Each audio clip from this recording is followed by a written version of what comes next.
नमस्कार दोस्तों, क्या राजनीति में टिकट अब सिर्फ जनसेवा, संगठन और लोकप्रियता से मिलता है या फिर चुनावी मैदान में उतरने से पहले भी कोई रेट लिस्ट होती है? एक स्टिंग ऑपरेशन ने इसी सवाल को लेकर यूपी की सियासत में हलचल मचा दी है। दैनिक भास्कर की रिपोर्ट के मुताबिक बहुजन समाज पार्टी यानी बीएसपी में भी विधानसभा टिकट को लेकर कथित सौदेबाजी का मामला सामने आया है। रिपोर्ट में दावा किया गया है कि एक रिपोर्टर ने खुद को चुनाव लड़ने का इच्छुक नेता बताकर पार्टी के नेताओं से संपर्क किया और टिकट की प्रक्रिया को समझने की कोशिश की। रिपोर्ट के मुताबिक लखनऊ की बक्सी का तालाब विधानसभा सीट से टिकट की मांग को लेकर जब बातचीत आगे बढ़ी तो बीएसपी के लखनऊ जिला अध्यक्ष शैलेंद्र गौतम से मुलाकात हुई। दावा किया गया कि बातचीत के दौरान टिकट के लिए पैसे और मुलाकात की प्रक्रिया को लेकर कई बातें सामने आई हैं। रिपोर्ट में बातचीत के हवाले से बताया गया कि मायावती से मुलाकात के लिए 5 लाख रुपए लेकर आने की बात कही गई। दावा यह भी है कि टिकट के लिए करीब 3 करोड़ 35 लाख रुपए की रकम की चर्चा हुई। यानी चुनावी टिकट की चर्चा कुछ ऐसी हो गई है जैसे कोई बड़ा कारोबारी सौदा हो रहा हो, जहां सीट, उम्मीदवार और रकम के बीच समीकरण तलाशे जा रहे हों। दैनिक भास्कर की रिपोर्ट के मुताबिक बातचीत में यह भी कहा गया कि अलग अलग सीटों के हिसाब से रकम बदल सकती है।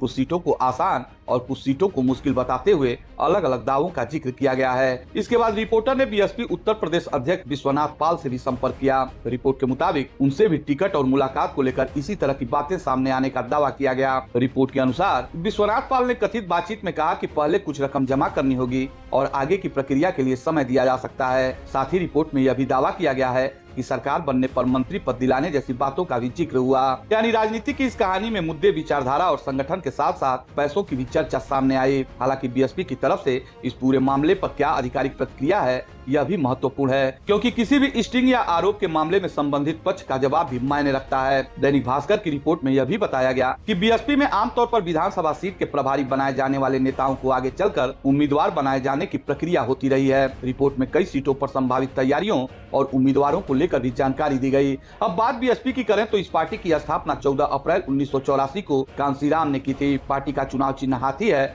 और मायावती इसकी राष्ट्रीय अध्यक्ष है। उत्तर प्रदेश की राजनीति में बीएसपी लंबे समय तक एक बड़ी ताकत रही है। 2007 में बीएसपी ने पूर्ण बहुमत के साथ उत्तर प्रदेश में सरकार बनाई थी, लेकिन 2022 विधानसभा चुनाव में पार्टी सिर्फ एक सीट ही जीत सकी। हालांकि उसका वोट प्रतिशत करीब 12.9% रहा। इस पूरे मामले ने एक बार फिर यूपी की चुनावी राजनीति में टिकट वितरण को लेकर बहस तेज कर दी है। सवाल यही है कि चुनाव लड़ने की तैयारी करने वाले नेताओं के लिए सबसे बड़ी परीक्षा जनता के बीच पकड़ है या फिर संगठन के अंदर की व्यवस्था। फिलहाल दैनिक भास्कर की इस रिपोर्ट के बाद बीएसपी के टिकट सिस्टम और उम्मीदवार चयन को लेकर चर्चाएं तेज हैं।